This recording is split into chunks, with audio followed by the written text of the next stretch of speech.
کہ انسان کو سمجھایا جا رہا ہے کہ دنیا کی حقیقت کیا ہے اور آخرت کیا ہے. تو مثال دی جا رہی ہے کہ دو لوگ تمہارے سامنے ہیں.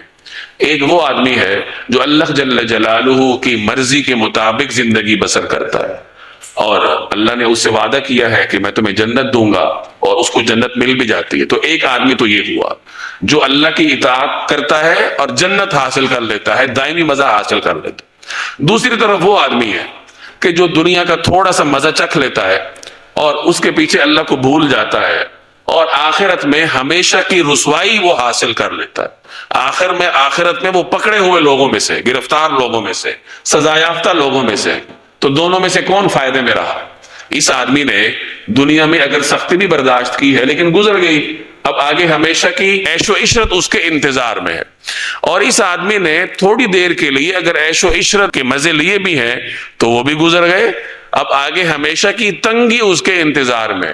تو دونوں میں سے کون فائدے میں رہا؟ تو خود سوچ لو. تو یہ ہمیں سمجھایا جا رہا ہے کہ دیکھو یہ دنیا ہمیشہ رہنے کی جگہ نہیں ہے، اور بڑا احمق ہوگا وہ شخص جو کہ اس دنیا پہ اتنا اعتماد کر لے کہ دنیا کے پیچھے چل کر آخرت کو بھول جائے.